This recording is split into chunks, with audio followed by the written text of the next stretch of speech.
Capítulo 18. Los Quraysh toman medidas. En esos primeros días del Islam, los compañeros del profeta salían a menudo juntos en grupo hacia los estrechos valles de los alrededores de Meca, donde podían realizar la oración ritual en congregación sin ser vistos. Pero un día, mientras hacían la oración, se les acercó un grupo de idólatras y les interrumpió groseramente con burlas. Al final llegaron a las manos, y Sa'd de Zuhra golpeó a uno de los incrédulos con la quijada de un camello y le hirió. Esta fue la primera sangre derramada en el Islam, pero después de eso resolvieron abstenerse de la violencia hasta que Dios decidiese otra cosa, porque la revelación ordenaba continuamente la paciencia al profeta, y por tanto a ellos también. Soporta con paciencia lo que digan contra ti, y aléjate de ellos con un alejamiento discreto. 73:10. Y también, deja pues que los que niegan la verdad hagan su voluntad, déjales hacer por un tiempo. 86:17. Este caso de violencia había sido una excepción por ambas partes, ya que en general los Quraysh parecían estar dispuestos a tolerar la nueva religión, incluso después de que el profeta la hubiera proclamado abiertamente, hasta que vieron que atacaba a sus dioses, sus principios y sus prácticas ancestrales. Sin embargo, cuando se dieron cuenta de esto, algunos de sus dirigentes acudieron en bloque a Abu Talib para insistir en que debía frenar las actividades de su sobrino.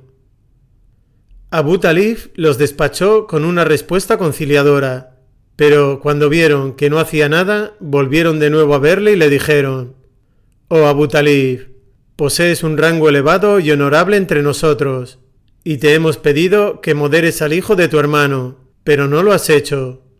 Por Dios, no consentiremos que se insulte a nuestros padres, que nuestras costumbres sean objetos de burla, ni que se ofenda a nuestros dioses. O le haces desistir, o tendremos que combatiros a los dos». Entonces le dejaron, y él, sintiéndose profundamente afligido, hizo venir a su sobrino, y después de informarle de aquella amenaza, le dijo: «Oh hijo de mi hermano, ahórranos esto a mí y a ti. No me impongas una carga superior a mis fuerzas». El profeta le respondió diciendo: «Juro por Dios que aunque pusiera el sol en mi mano derecha y la luna en la izquierda, para que abandonara esta misión antes de que él la haga victoriosa, o yo muera en el empeño, no la abandonaría». Luego, con lágrimas en los ojos, se levantó dispuesto a marcharse, pero su tío le volvió a llamar. «Hijo de mi hermano», dijo, «ve y di lo que quieras, porque, por Dios, que no te abandonaré por nada del mundo». Cuando vieron que sus palabras no habían conseguido nada con Abu Talib, los Quraysh dudaron aún en atacar directamente a su sobrino, pues, como jefe del clan, Abu Talib tenía el poder de conceder una protección inviolable. Y a todos los jefes de clan de Meca les interesaba procurar que los derechos de los jefes fueran respetados debidamente. Así pues, se limitaron de momento a organizar una persecución general contra todos aquellos partidarios de la nueva religión que no tenían a nadie que les protegiera. Mientras tanto, deliberaron entre ellos tratando de establecer un criterio común sobre la causa de su problema. La situación era sumamente grave. Se acercaba el tiempo de la peregrinación, y los árabes convergerían en Meca de todas las partes de Arabia. Ellos, los Quraysh, gozaban de una excelente reputación de hospitalidad, no solamente en cuanto a la comida y la bebida, sino también por dar una buena acogida a todos los hombres, a ellos y a sus dioses. Pero este año los peregrinos oirían a Muhammad y a sus seguidores insultar a sus dioses, y serían incitados a abandonar la religión de sus antepasados y adoptar una religión nueva que parecía tener numerosas ventajas. Sin duda muchos de ellos no regresarían a Meca, lo cual no solo sería perjudicial para el comercio, sino que socavaría también el honor en que eran tenidos los custodios del santuario. En el peor de los casos, los árabes podrían coligarse para expulsarles de Meca y poner a otra tribu o grupo de tribus en su lugar, como ellos mismos habían hecho anteriormente con Yusaja y como Yusaja había hecho con Yurhum. Era por tanto esencial informar a los visitantes árabes de que Muhammad no representaba de ningún modo a Quraysh. Pero aunque era fácil negar su condición de profeta, esto era simplemente expresar una opinión e indirectamente invitaba a los otros a escuchar los alegatos que él ofrecía y juzgar por sí mismos. Había que decir algo más. Y aquí estaba su debilidad, ya que algunos habían empezado a decir que era un adivino, otros que se trataba de un poseso, otros que era un poeta, y aún había otros que decían que era un hechicero. Consultaron a Walid, hijo de Mugira, que era probablemente el hombre más influyente de la tribu en aquel momento, sobre cuál de esas acusaciones sería la más convincente, pero él las rechazó todas como desacertadas. Sin embargo, pensándoselo mejor, decidió que aunque ese hombre no era ciertamente un hechicero, sí compartía al menos una cosa con los hechiceros. Poseía el poder de separar a un hombre de su padre o de su hermano, o de su esposa, o de su familia en general. Les aconsejó, por tanto, que su acusación unánime siguiese esas líneas, es decir, que Muhammad era un hechicero peligroso al que había que evitar a toda costa. Tras aceptar enseguida poner en práctica su consejo, decidieron que había que poner hombres fuera de Meca, en todos los caminos por los que se llegaba a la ciudad, y había que advertir a los visitantes por anticipado de que estuviesen en guardia contra Muhammad, pues ellos sabían por propia experiencia lo convincente que podía ser. ¿No había sido, antes de empezar a predicar, uno de los hombres más queridos de Meca? Y su lengua no había perdido nada de su elocuencia, ni su presencia nada de su fascinante majestuosidad. Ejecutaron sus planes con minuciosidad y celo, pero al menos en un caso en particular estaban condenados al fracaso desde un principio. Un hombre de Bani Gifar, llamado Abu Dar, su tribu vivía hacia el noreste de Meca, no lejos del Mar Rojo, ya había oído hablar del profeta y de la oposición a él. Como la mayoría de los miembros de su tribu, Abu Dar era un salteador de caminos, pero a diferencia de ellos era un firme creyente en la unidad de Dios y se negaba a dar culto a los ídolos.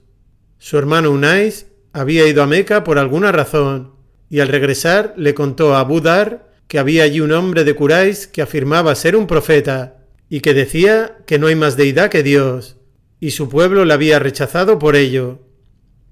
Abu Dar salió inmediatamente para Meca, con la certeza de que este era un verdadero profeta, y a su llegada los Quraysh que vigilaban las entradas le dijeron todo lo que deseaba saber antes de que tuviera que preguntarles. No resultó difícil encontrar la casa del profeta. El profeta yacía dormido en un banco en el patio, con el rostro cubierto por un pliegue de su manto. Abu Dar le despertó y le dio los buenos días. «Sobre ti sea la paz», dijo el profeta. «Recítame esas palabras tuyas», dijo el beduino. «Yo no soy un poeta», dijo el profeta. «Lo que recito es el Corán, y no soy yo quien habla, sino que es Dios quien habla». «Recítamelo», insistió Abu Dar, y el profeta le recitó un sura, después de lo cual Abu Dar dijo: «Atestiguo que no hay más Dios que Dios y que Muhammad es el enviado de Dios». «¿Quién es tu gente?», le preguntó el profeta, y tras oír la respuesta del hombre le miró de arriba abajo asombrado y dijo: «Ciertamente Dios guía a quien quiere». De todos era sabido que los Bani Gifar eran en su mayoría bandidos. Después de instruirle en el Islam, el profeta le pidió que volviese con su gente y esperase sus órdenes. Se volvió pues con los Bani Gifar, muchos de los cuales aceptaron el Islam a través de él. Mientras tanto, siguió con su ocupación de salteador, prestando especial atención a las caravanas de Quraysh. pero después de haber saqueado una caravana les ofrecía devolverles lo que había tomado a condición de que atestiguaran la unidad de Dios y la profecía de Muhammad. Otro encuentro con el profeta dio como resultado la entrada en el Islam de los Bani Daus, que eran, al igual que los Gifar, una distante tribu al oeste de Meca. Tufail, un hombre de Daus, contaría más tarde cómo había sido advertido a su llegada a Meca en contra de hablar con el hechicero Muhammad, o incluso escucharle para que no acabase excluido por los suyos. Tufail era un poeta y gozaba de una reputación considerable en su tribu. Los Quraysh fueron por ello especialmente insistentes en su advertencia e infundieron en él tal miedo de ser embrujado que antes de entrar a la mezquita se tapó los oídos con algodón. El profeta estaba allí y acababa de situarse para la oración entre la esquina yemení y la Piedra Negra, como solía hacer, orientado hacia Jerusalén, con el muro sureste de la Kaaba justo delante de él. Su recitación de los versículos coránicos no era muy alta, pero aún así algo de ella penetró en los oídos de Tufail. Dios no quiso consentirlo, dijo éste, y me hizo escuchar algo de la recitación, y oí palabras hermosas. Entonces me dije a mí mismo, yo soy un hombre perspicaz, un poeta, y no ignoro la diferencia entre lo hermoso y lo soez. ¿Por qué no debería escuchar lo que este hombre dice? Si es hermoso lo aceptaré, y si es soez lo rechazaré. Permanecí allí hasta que el profeta se fue. Entonces le seguí, y cuando entró en su casa, yo entré detrás de él y dije, «Oh Muhammad, tu pueblo me contó esto y lo otro y me asustaron tanto acerca de tu estado que me tapé los oídos para no oír tus palabras.